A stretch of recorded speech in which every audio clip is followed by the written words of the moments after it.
Hello everyone, कैसे हैं? I hope आप लोग अच्छे होंगे। मैं प्रतिभा आपका एक बार फिर से स्वागत करती हूँ अपने ही परिवार इन सिलेक्शन में।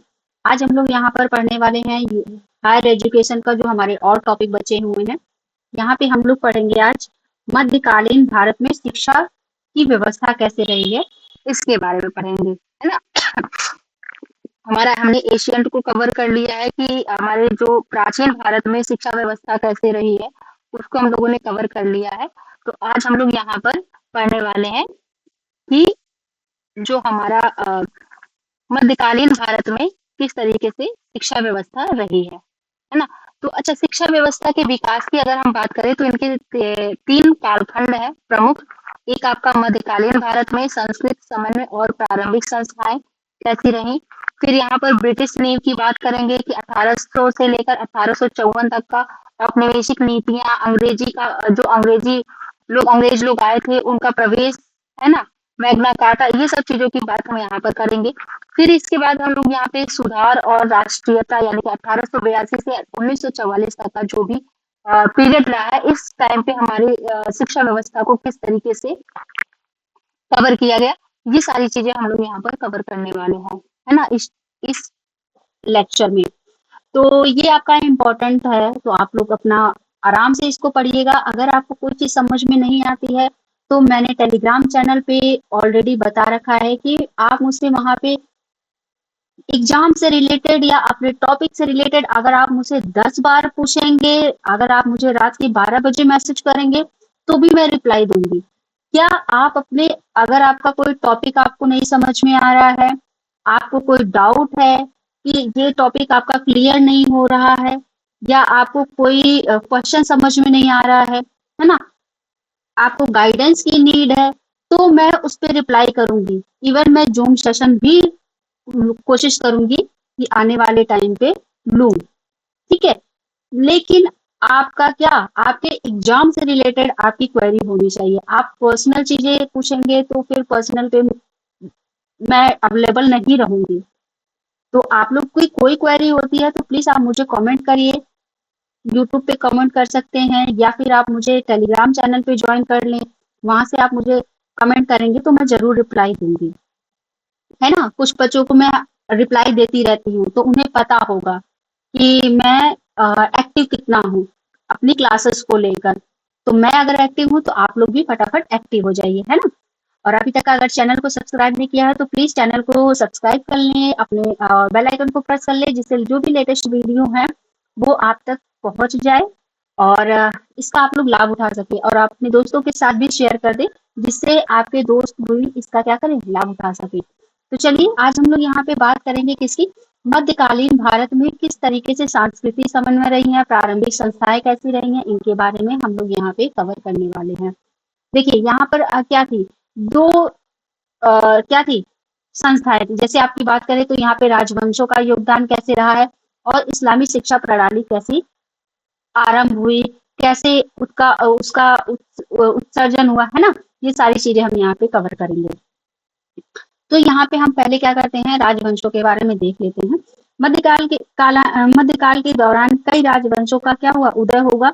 इसमें आते हैं आपके जैसे पाल वंश हो गए, सेन, प्रतिहार, राष्ट्रकूट और चोल आदि। इन राजवंशों का क्या, शिक्षा, कला और साहित्य को बढ़ावा देने में इनका काफी योगदान रहा है। इन इसमें जो है पालो, जो पाल वंश थे, पालों के समय में उदंतपुरी और विक्रमशिला विश्वविद्यालय की क्या की गई थी, स्थापना कराई गई थी। ये आपको ऑलरेडी पता है, मैंने इसमें अपने प्रीवियस वाले वीडियो में भी बताया है ना। लेकिन यहाँ पे भी हम फिर से रिवीजन करा देते हैं। यह वह समय था जब अरब और मध्य एशिया के क्षेत्र की क्या प्रथाएं, संस्कृतियां और परंपराएं भारतीय निवासियों में क्या कर रही थी, घुल मिल रही थी। ये वो टाइम पीरियड था, ठीक है।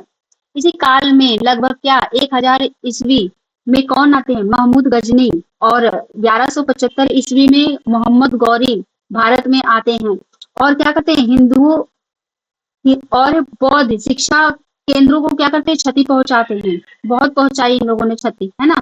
उसके बाद अरबी और फारसी को प्रमुखता मिली क्योंकि उनकी भाषा ही थी अरबी और फारसी।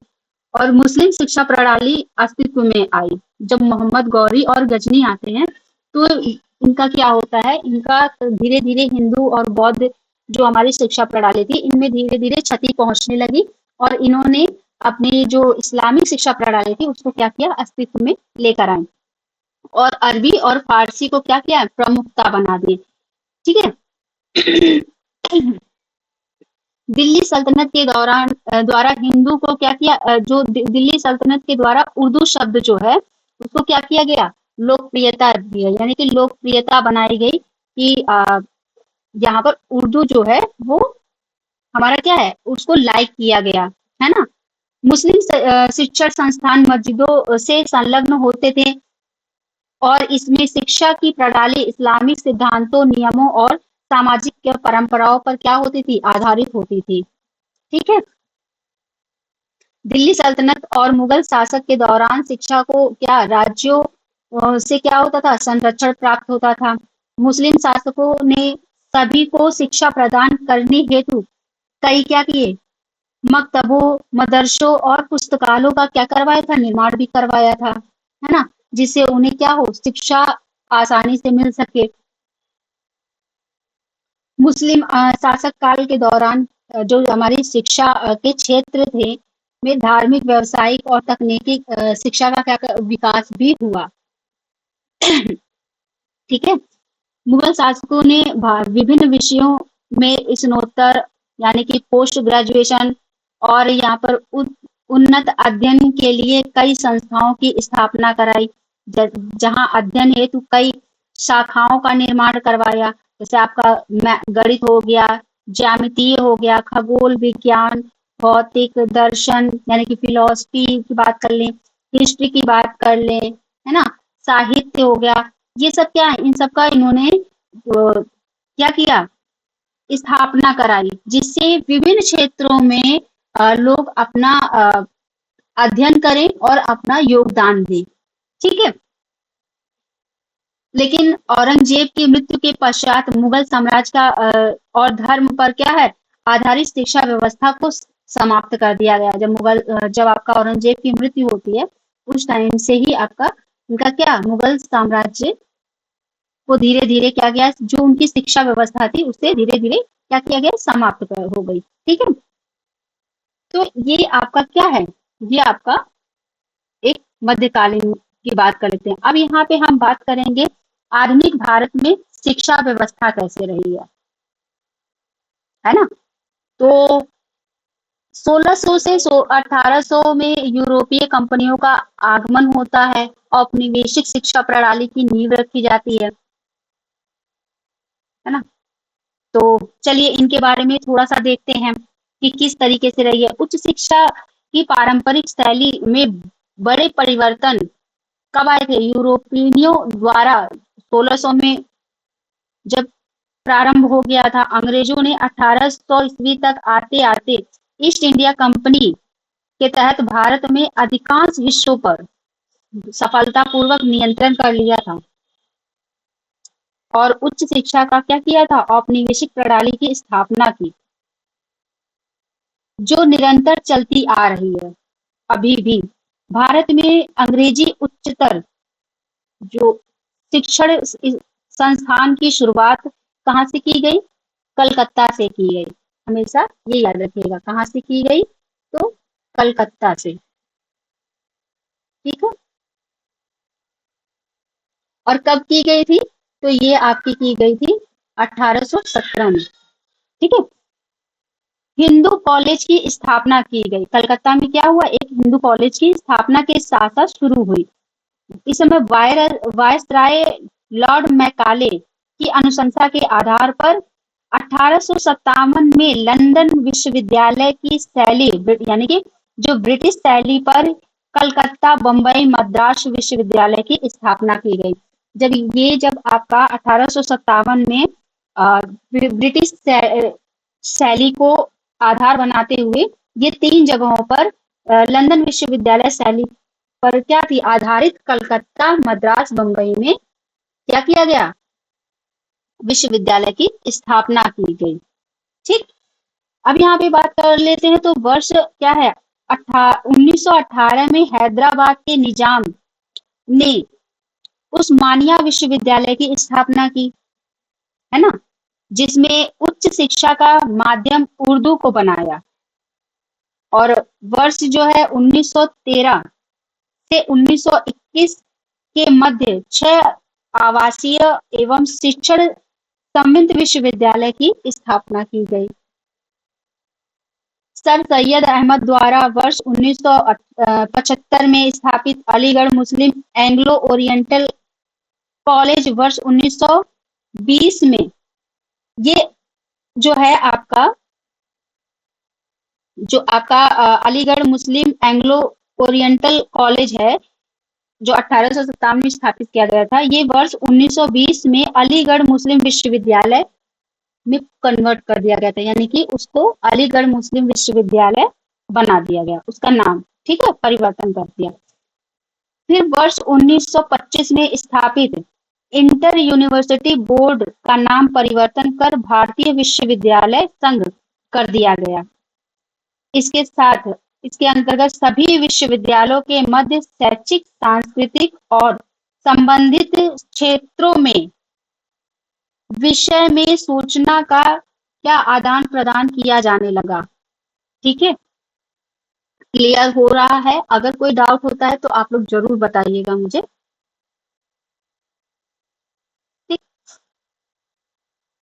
औपनिवेशिक जो आपका काल में भारत में उच्च शिक्षा को किस तरीके से केवल उच्च वर्गों तक ही सीमित नहीं थी, इसके अतिरिक्त महिलाओं में भी केवल उच्च जाति की महिलाएं ही उच्च शिक्षा को क्या करती थी, ग्रहण कर पाती थी। जो निम्न वर्ग की महिला थी वो ग्रहण नहीं कर पाती थी, वो केवल उच्च स्तर की महिलाएं क्या करती थी, उच्च शिक्षा को ग्रहण करती थी।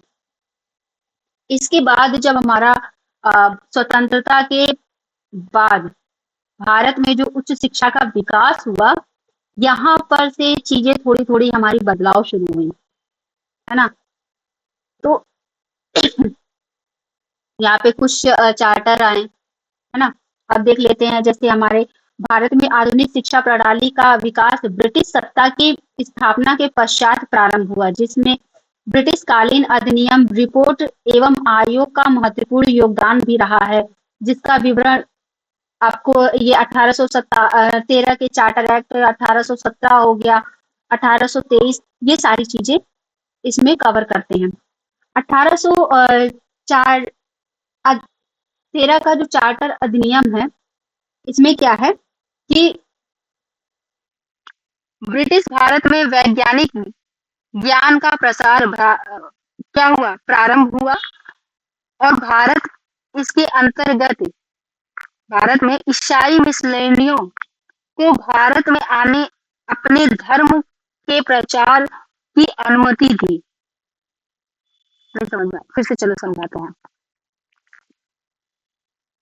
यहाँ पर चार्टर अधिनियम 1813 के द्वारा ब्रिटिश भारत में वैज्ञानिक ज्ञान का प्रसार प्रारंभ हो गया था, और इसके अंतर्गत ईसाई जो मिशनरियों थे, है ना, इनको भारत में अपने धर्म के प्रचार की अनुमति दी।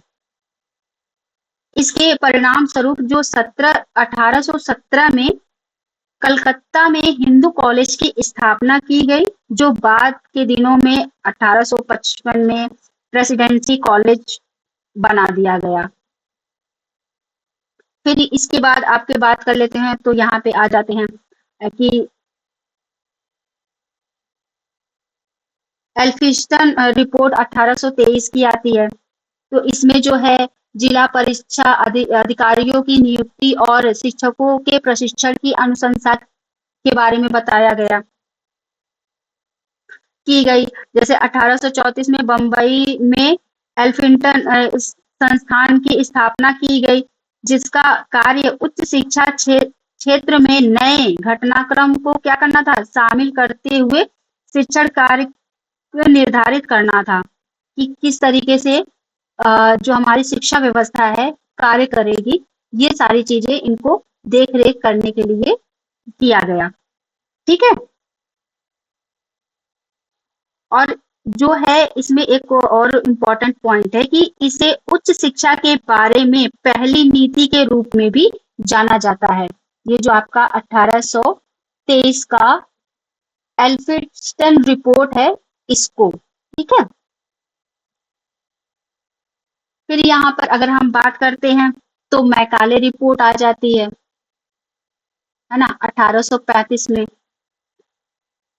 वर्ष 1835 में इसका उद्देश्य क्या था? इसका उद्देश्य था कि एक ऐसा वर्ग तैयार करना जिससे ब्रिटिश सरकार को क्या निवाले निचले स्तर के कर्मचारी आसानी से क्या मिल सके कि भाई जो उच्च मान लो कि ये उच्च स्तर के हैं और यहाँ पे नीचे स्तर वाले हैं तो वो कैसे होंगे। तो यहाँ पर ऐसा कुछ वर्ग बनाया गया कि जो निचले कर्मचारी हैं वो भी अपने काम को उनसे जाकर मिल सके, है ना, और चीजों को अच्छे तरीके से कर सके।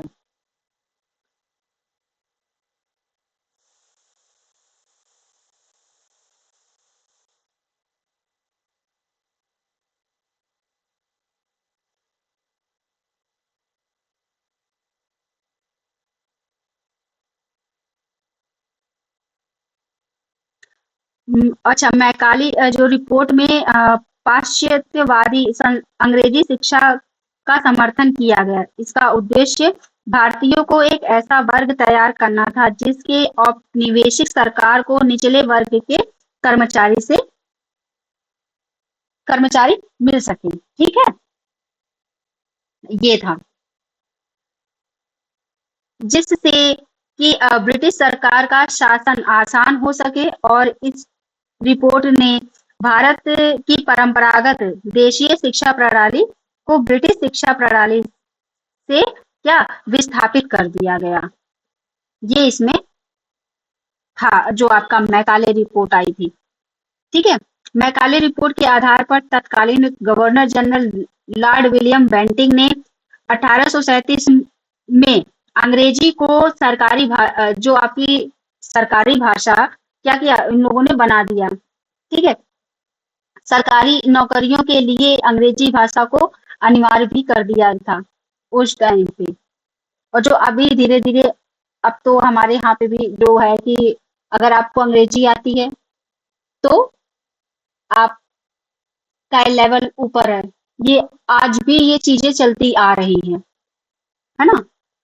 तो ये चीजें रही हैं और इनकी प्रमुख सिफारिशें थी कि जैसे पश्चिमी देशों की शिक्षा पद्धति धर्मनिरपेक्ष और वैज्ञानिक की क्या वकालत माध्यम के रूप में अंग्रेजी भाषा का अनिवार्य समर्थन, परंपरागत देशी शिक्षा प्रणाली को ब्रिटिश प्रणाली में क्या किया प्रतिस्थापित करना, ये था आपका।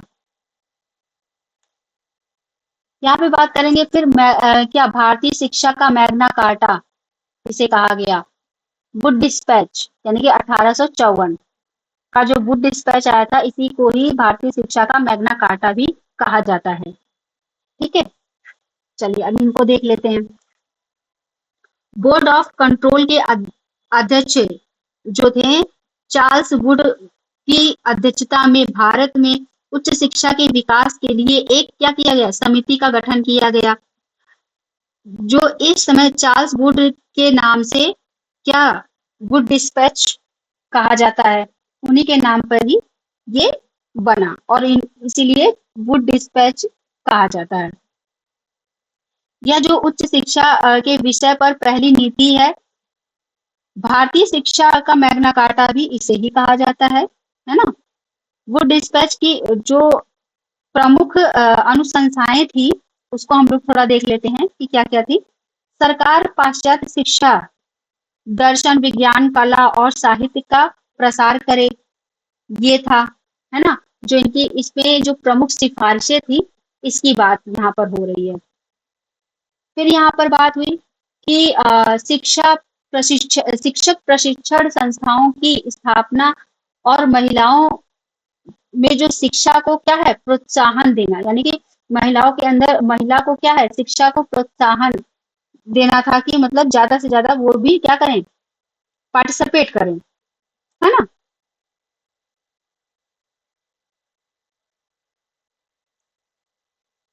और उसमें है कि उच्च शिक्षा का माध्यम अंग्रेजी तथा निचले स्तर के लिए मातृभाषा को प्रोत्साहित किया जाए।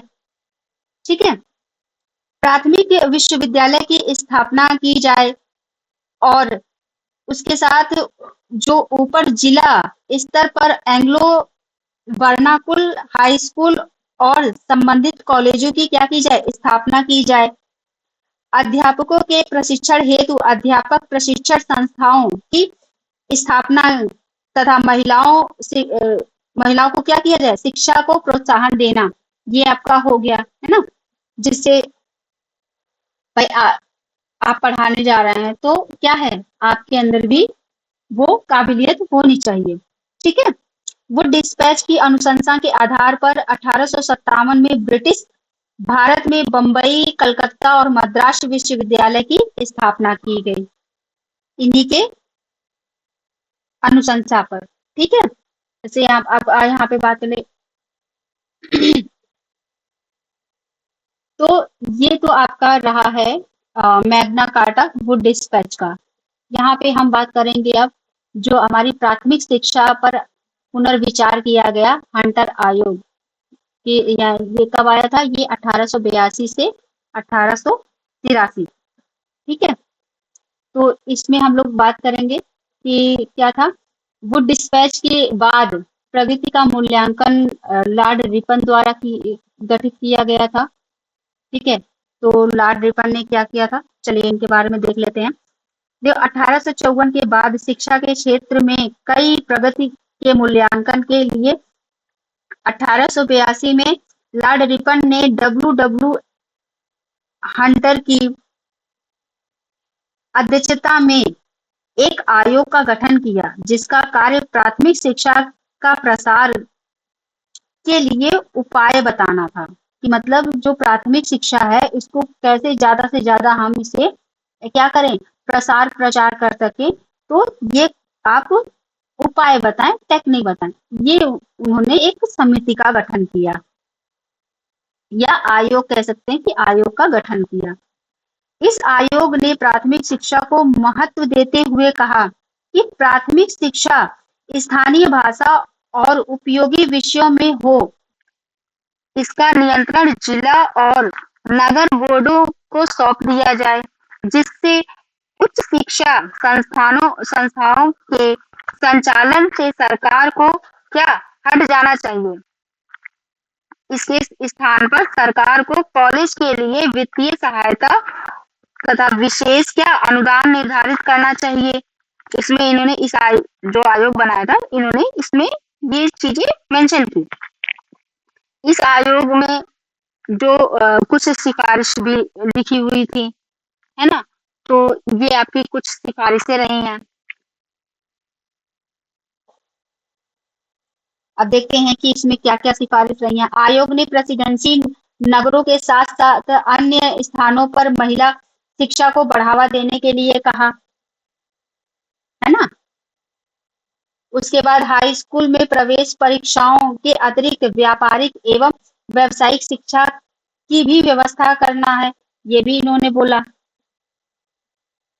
कि भाई आप हाई स्कूल के साथ साथ और इसमें व्यावसायिक और व्यापारिक शिक्षा को भी क्या करिए, इंक्लूड करिए। शिक्षा के क्षेत्र में निजी प्रयत्नों को प्रोत्साहित करना था। इसकी अनुशंसा के आधार पर प्राथमिक शिक्षा में क्या था, उच्च शिक्षा को पृथक करना था। कि मतलब कर दिया गया कि जो प्राथमिक शिक्षा है और उच्च शिक्षा को अलग कर दिया जाए। ठीक है, ये बोला था।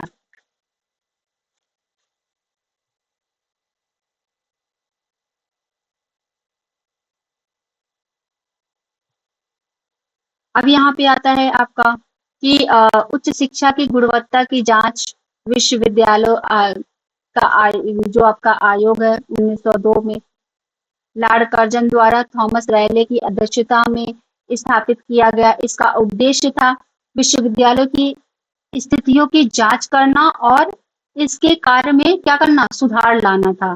ये इनका काम था। ठीक है। फिर यहाँ पे इनका परिणाम और प्रगति क्या रही है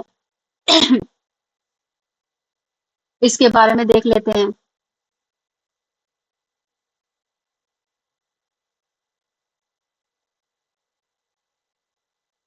हम्म, कि इस आयोग की सिफारिश के आधार पर भारतीय विश्वविद्यालय अधिनियम जो 1904 पारित हुआ 1904 में। ठीक है, इसी कालखंड में 1913 से 1921 में 6 आवासीय विश्वविद्यालय की स्थापना हुई। 1918 में हैदराबाद के निजाम द्वारा ये उस्मानिया विश्वविद्यालय की स्थापना हुई, जिसका माध्यम उर्दू था। हमने ऑलरेडी पीछे आपको बता रखा है। 1920 में सर सैयद अहमद को एंग्लो ओरिएंटल कॉलेज 1857 में अलीगढ़ मुस्लिम विश्वविद्यालय बना, जो आपका ये था एंग्लो ओरिएंटल कॉलेज था। इसी का नाम परिवर्तन कर कर अलीगढ़ मुस्लिम विश्वविद्यालय कब बना? 1920 में। ठीक है, फिर यहाँ पे हम बात करेंगे स्वदेशी आंदोलन और राष्ट्रीय जागृति। इस टाइम पे जो हमारे 1905 में देखते हैं किस तरीके से हमारी शिक्षा परिषद रही, राष्ट्रीय शिक्षा परिषद 1905।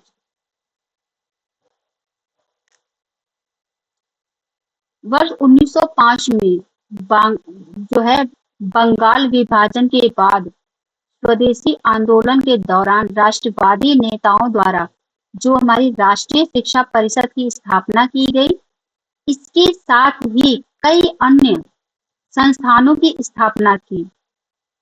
इसमें एक स्वतंत्रता के पश्चात जादवपुर विश्वविद्यालय के रूप में क्या हुआ? विकसित हुआ ना। श्री रविन्द्रनाथ टैगोर द्वारा स्थापित शांति निकेतन पश्चिम बंगाल में वीरभूम जिले में स्थित है। जो आपका शांति निकेतन है, ये कहाँ पर है? पश्चिम बंगाल में वीरभूम जिले में क्या है? यहाँ पर स्थित है।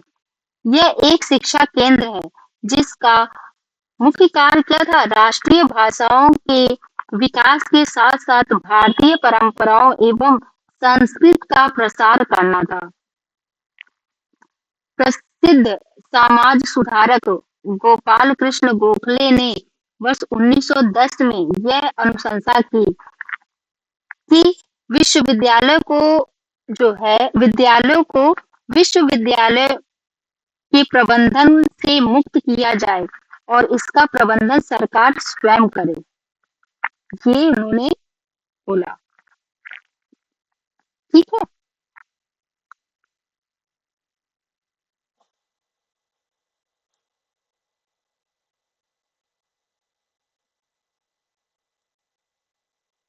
फिर यहाँ पर आ जाते हैं हम आधुनिक विश्वविद्यालय संरचना, यानी कि कलकत्ता विश्वविद्यालय आयोग, सैडलर आयोग जो जिसे बोलते हैं कि 1917 में स्थापित हुआ था, है ना। तो इनमें क्या हुआ था? ये एक आपको क्या 2 भागों में डिवाइड कर दिया गया था कि एक बोला गया कि अब भाई इसमें आप विश्वविद्यालय को जो है त्रिवर्षीय जो यानी कि 3 साल का आप कर दीजिए, जो हम लोग ग्रेजुएशन पढ़ते हैं, और इंटर कक्षाओं को क्या कर दीजिए? माध्यमिक बोर्ड के उनको अलग कर दीजिए। यानी कि शिक्षा को जो है यहाँ पर अभी हम आप लोगों को यहाँ पे बता रहे हैं कि जो 1917 में सरकार ने माइकल सैडलर के नेतृत्व में कलकत्ता विश्वविद्यालय की समस्याओं का क्या किया? अध्ययन करने के लिए इन्होंने आयोग का गठन किया, जो आपका और इसमें क्या कुछ जैसे सिफारिशें भी की गई थी कि जो इंटरमीडिएट कक्षाएं विश्वविद्यालय से पृथक कर दी जाए, यानी कि इन दोनों को क्या किया जाए? अलग कर दिया जाए।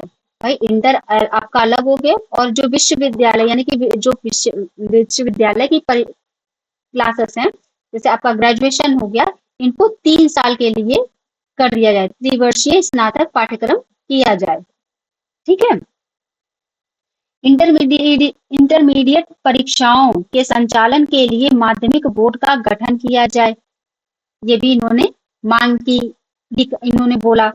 फिर इन्होंने बोला कि कलकत्ता विश्वविद्यालय को भारत सरकार के नियंत्रण से मुक्त कर बंगाल सरकार के अधीन कर दिया जाए। ठीक है। फिर यहाँ पर इन्होंने बोला कि स्नातक स्तर पर क्या त्रिवर्षीय पाठ्यक्रम हो, यानी कि 3 साल के लिए ये पूरा पढ़ाया जाए, जो हमारी ग्रेजुएशन की डिग्री है उसे 3 साल के लिए किया जाए। ठीक है, ये इन्होंने बोला। प्रत्येक विश्वविद्यालय में एक कुलपति नियुक्त किया जाए, ये और एक अंतर विश्वविद्यालय स्थापित हो, ये इन्होंने बोला था। फिर महिला शिक्षा पर बल दिया जाए और औद्योगिक एवं प्रशिक्षण से संबंधित जुड़ी समस्याएं विश्वविद्यालय द्वारा सुलझाई जाएं, ये इनका इसमें बोला गया। ठीक है, तो ये कुछ रही है जो आपके सैडलर आयोग द्वारा या कलकत्ता विश्वविद्यालय आयोग में जो आपका था कि इसमें कुछ इस तरीके से ऐड किया जाए और ये उसमें अलग किया जाए। ठीक है,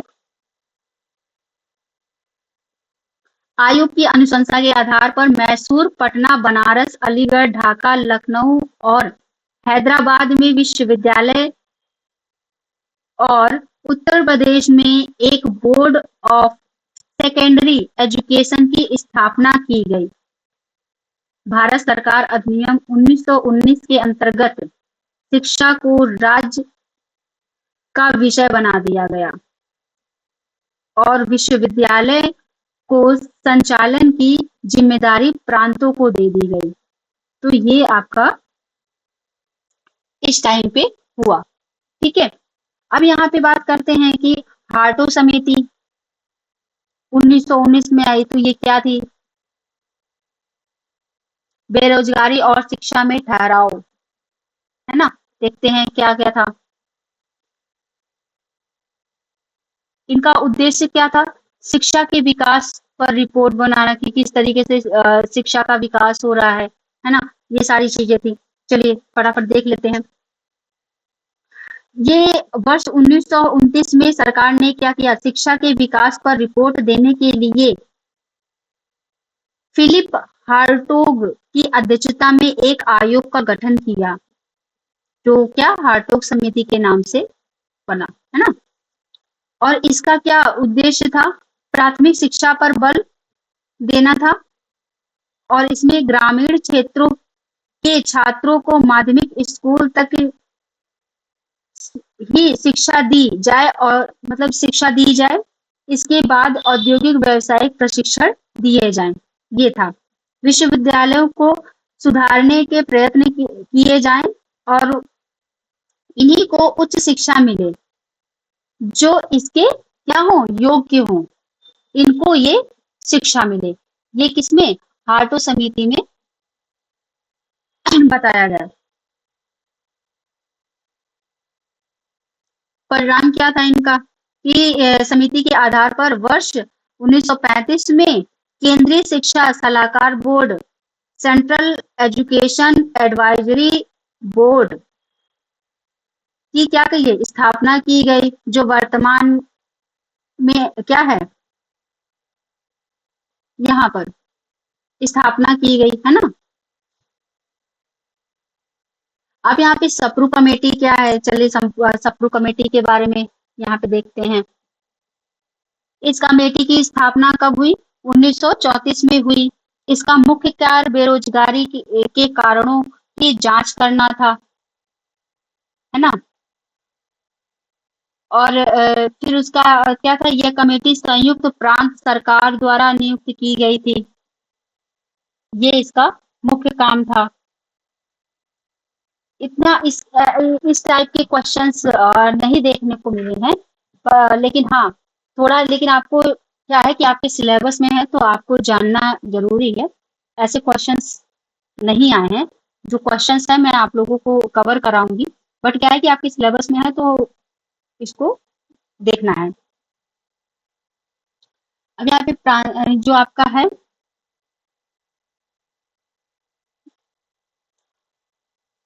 प्रांतीय स्वायत्तता और तकनीकी शिक्षा का उदय 1935 से 1937 तक देख लेते हैं।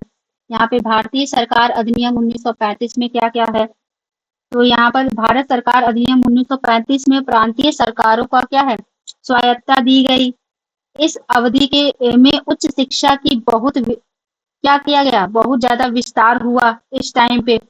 किंतु क्या है, माध्यमिक शिक्षा की क्या हुई, प्रगति जो है वो धीमी हुई। मतलब उच्च शिक्षा तो खूब बढ़ा, लेकिन जो हमारी माध्यमिक शिक्षा थी वो धीमे रह गई, है ना? ये हुआ। अब यहाँ पर हुआ फिर आपका क्या है, एबर्ट वुड रिपोर्ट आई 1937 में। इसमें जो था आपका,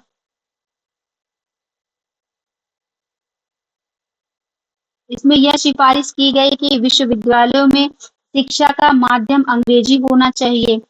रिपोर्ट के आधार पर पॉलिटेक्निक, तकनीकी संस्थान और व्यावसायिक शिक्षा प्रशिक्षण महाविद्यालय शुरू किए जाएं।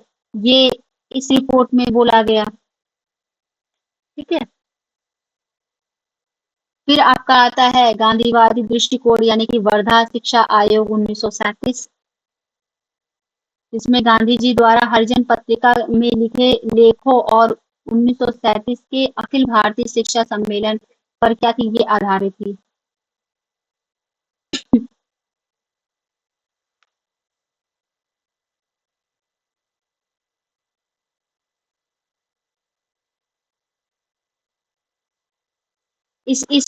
जो है इसमें इसमें क्या क्या बोला गया है ना, क्या क्या सिफारिशें की गई देखते हैं।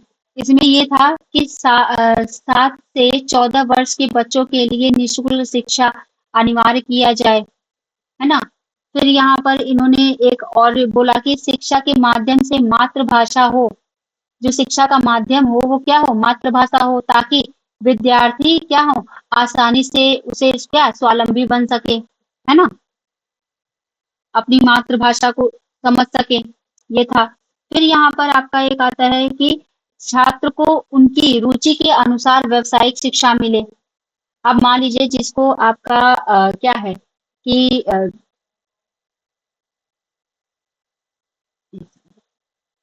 जिसको वाणिज्य में जाना है, तो वो आपका किसमें, मैथ्स में क्यों जाएगा, है ना, गणित में क्यों जाएगा, उसकी रुचि वाणिज्य में है तो वो वाणिज्य लेगा ना।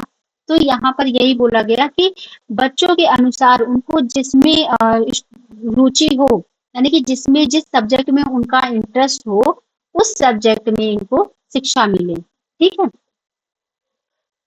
फिर यहाँ पर क्या था कि लेकिन द्वितीय विश्व युद्ध के कारण यह योजना लागू नहीं की जा सकी। ठीक है, जो आपका वर्धा शिक्षा आयोग थी, ये क्या की गई, द्वितीय विश्व युद्ध के कारण ये नहीं लागू हो पाई। ठीक है। फिर यहाँ पर आते हैं आजादी से पूर्व का अंतिम जो आपका ब्लूप्रिंट यानी कि सार्जेंट योजना थी 1944 में। इसका उद्देश्य क्या था? इसका उद्देश्य था युद्ध के बाद भारत में शिक्षा का विकास। सर जॉन सार्जेंट द्वारा प्रस्तुत किया गया। तो इन्होंने क्या है बोला, वर्ष 19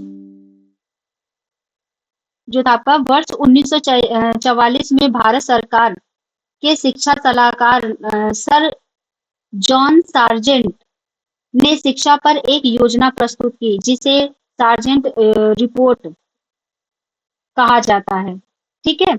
इस योजना में कुछ सिफारिशें की गई, जैसे यहाँ पर देश में प्राथमिक विश्वविद्यालय स्थापित किए जाएं, 6 से 11 साल तक के बच्चों को निःशुल्क शिक्षा व्यवस्था अनिवार्य हो कि उन्हें निःशुल्क शिक्षा दी जाए। 11 से 17 वर्ष के तक 6 वर्ष की विशेष शिक्षा व्यवस्था होनी चाहिए। उच्च विश्वविद्यालय 2 प्रकार के हों, एक आपका क्या हो, विद्या विषयक हो, एक आपका प्राविधिक और व्यावसायिक यानी कि आपका टेक्निकल हो, और एक आपका एकेडमिक वाला पार्ट हो। इस तरीके से 2 विश्वविद्यालय होने चाहिए। तो ये उन्होंने बोला। ठीक है। अब यहाँ पर आपका जैसे पूछ लिया जाएगा आपका कि मैकाले रिपोर्ट में क्या बोला गया था, है ना? तो यहाँ पर ये आपका एक मेन ऐसे क्वेश्चंस बनते हैं। अंग्रेजी माध्यम और पश्चिमी विज्ञान अनिवार्य था, ये मैकाले रिपोर्ट में बोला गया। गुड डिस्पैच में क्या था? शिक्षा का मैग्ना कार्टा कहा जाता है ना? तो ये आपका इम्पोर्टेंट होता है। फिर हंटर में रिपोर्ट में जैसे जो मेन मेन पॉइंट है ये आपके आते हैं। जैसे प्राथमिक शिक्षा का क्या है? विकेंद्रीकरण और बोर्डों को नियंत्रित करना, ये था इसमें बोला गया था। सैडलर रिपोर्ट 1917 में क्या है? आपके इसके डेट जरूर आप याद कर लें। इंटरमीडिएट कक्षाएं और 3 अलग जो आपकी ग्रेजुएशन वाली पढ़ाई है, एजुकेशन है, उसको क्या किया जाए? अलग किया जाए इंटरमीडिएट से, है ना? ये इसमें बोला गया था। वर्धा योजना जो थी, ये आपकी क्या थी? गांधी जी का मॉडल था, यानी कि मातृभाषा पर में निःशुल्क शिक्षा, व्यावसायिक शिक्षा दी जाए, जो कि ये आपकी क्या हुई थी? सफल नहीं हो पाई थी, क्योंकि द्वितीय विश्व युद्ध के दौरान। तो ये आपका ओवरऑल जो है मैंने यहाँ पर कवर किया है। आई होप कि ये आपकी क्लासेस आपको समझ में आई होंगी। अगर आपको कोई डाउट होता है, कोई क्वेरी होती है, तो आप जरूर हमें कमेंट करिएगा और अपनी क्वेरी को पूछिएगा। मैं कोशिश करूंगी कि इसे सॉल्व कर सकूं, है ना? तो आज के लिए इतना ही रखते हैं। So thank you so much, bye bye, take care.